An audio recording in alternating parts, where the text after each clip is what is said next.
Buenas jóvenes, ¿qué tal? Hoy en el curso de Historia del Perú vamos a hablar del tema de el primer civilismo. Los objetivos de la clase son que al final de ella ustedes puedan explicar en qué consiste el proyecto político del Partido Civil. Van a poder explicar las condiciones económicas, políticas y sociales en el Perú durante el primer civilismo y van a poder comprender la importancia del salitre y las razones que motivaron su nacionalización. Primero nos vamos a ubicar en el tiempo. Recuerda que el primer civilismo es un periodo en la historia del Perú que se inicia en 1872 y termina en el año 1876. Fue un periodo posterior al primer militarismo. Recuerda que el último presidente del primer militarismo es José Balta, que había sido derrocado o lo habían sacado del poder los hermanos Gutiérrez.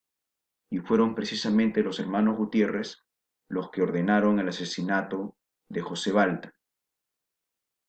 Luego de 5 días de la rebelión de los hermanos Gutiérrez, en julio de 1872, el pueblo peruano hizo justicia con sus propias manos y asesinó a 3 de los 4 hermanos Gutiérrez.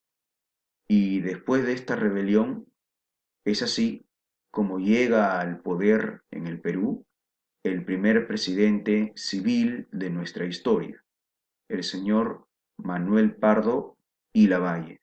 Justamente este señor había sido el fundador de este partido político llamado el Partido Civil. ¿Cómo llamó Manuel Pardo y Lavalle a su gobierno? Lo llamó la República Práctica. ¿Sí? Manuel Pardo y Lavalle llama a su gobierno la República Práctica.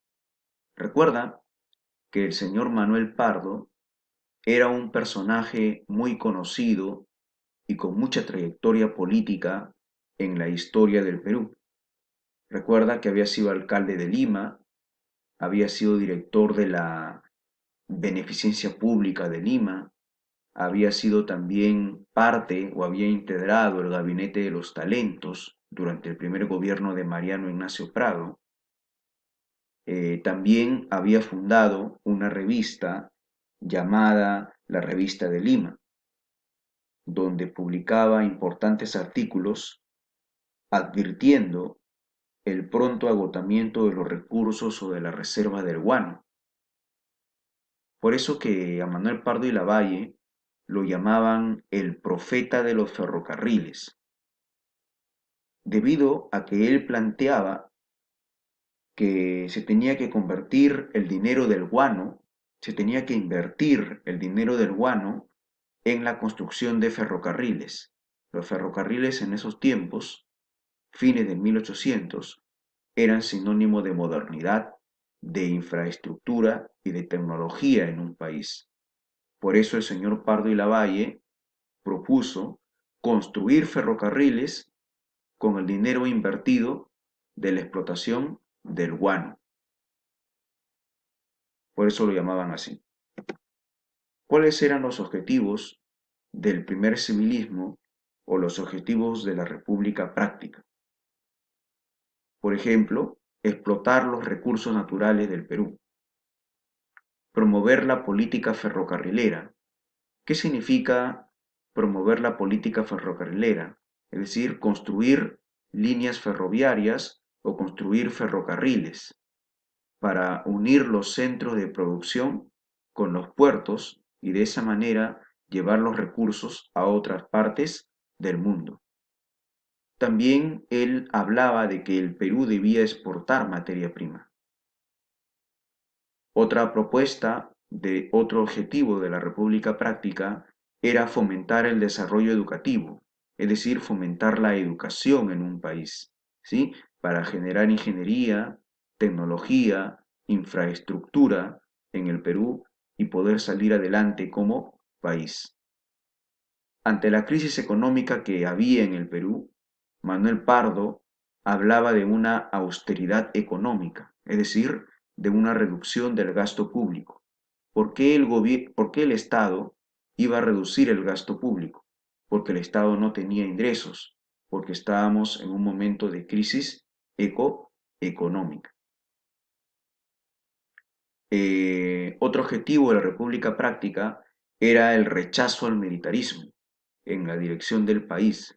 Manuel Pardo y Lavalle, representa al civilismo, por lo tanto no a los militares, y rechazaba la presencia de militares como presidentes o como dirigentes del país.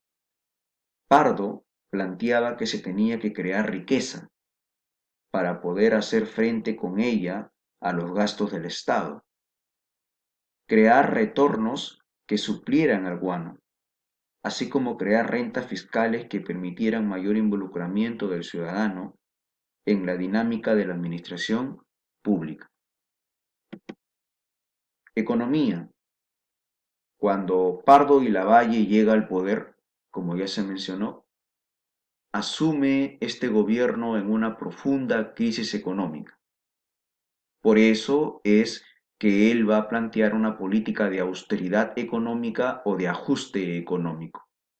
Iba a reducir el gasto público, incluyendo también los gastos militares, es decir, no se iba a comprar más armas. También proponía la descentralización fiscal. ¿Qué significa esto? Que cada departamento del Perú iba a administrar sus propios ingresos, sus propias rentas. Y para buscar salir de alguna manera u otra a la crisis que había, se va a incrementar los aranceles. ¿Qué son los aranceles? Recuerda que un arancel es un producto es un impuesto, perdón, que se cobra a los productos que vienen de fuera del Perú. A los productos que vienen del extranjero se les cobra un impuesto llamado el arancel.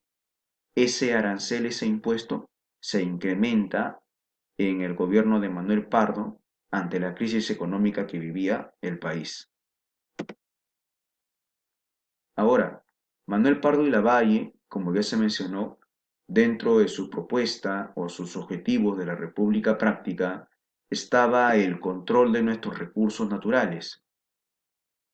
Uno de los recursos naturales más importantes que que se estaba teniendo en cuenta en el mundo, ya no era el guano, porque el guano ya estaba escaseando en el territorio peruano, estaba escaseando el guano.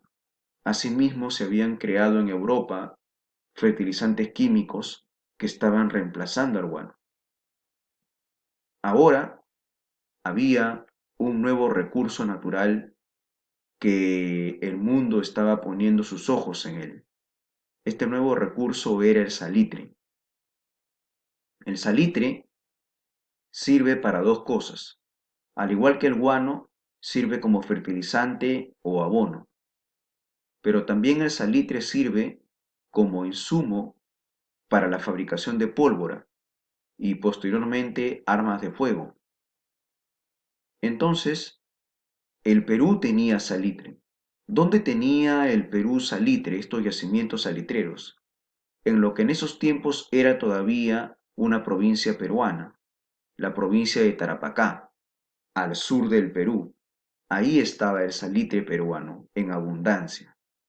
Entonces, con el afán de controlar este recurso, el gobierno de Manuel Pardo y Lavalle, en el año 1875, va a promulgar la ley del estanco del salitre, donde se tenía como objetivo que el Estado monopolice o controle de manera absoluta este recurso, reemplazando de esa manera los ingresos del guano por los ingresos del salitre.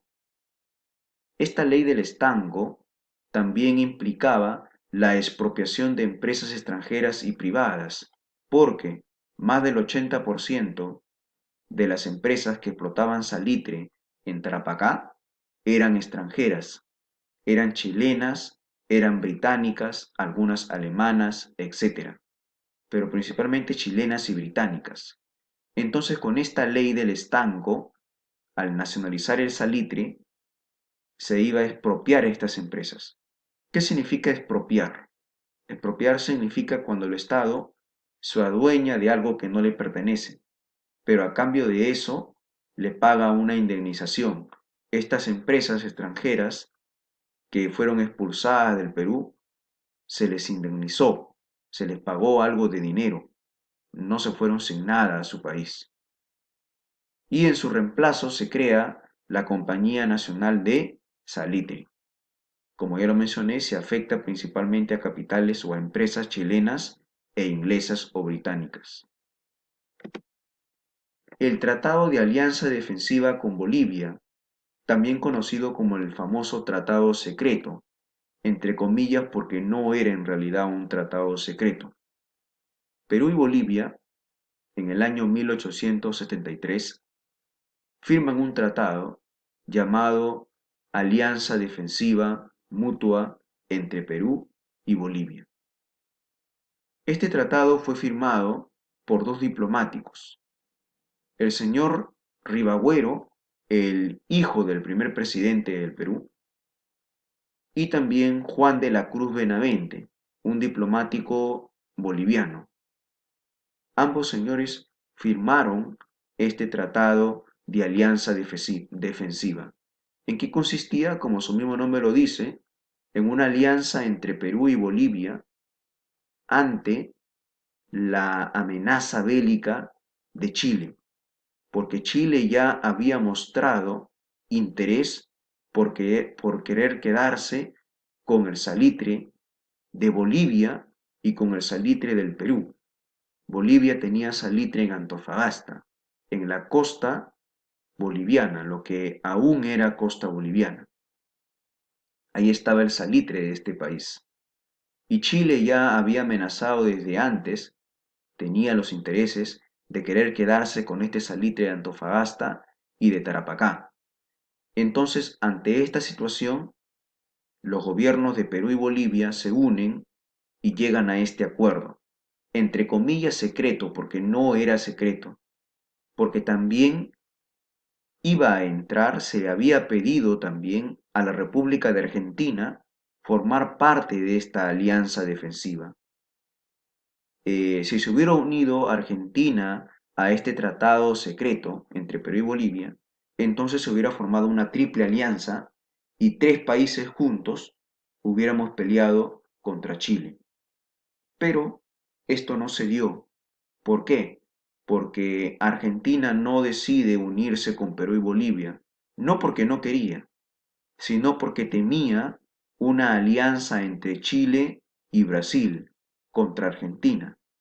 Por esa situación, por esa razón, entonces Argentina decide no unirse a este tratado secreto o de alianza defensiva entre Perú y Bolivia.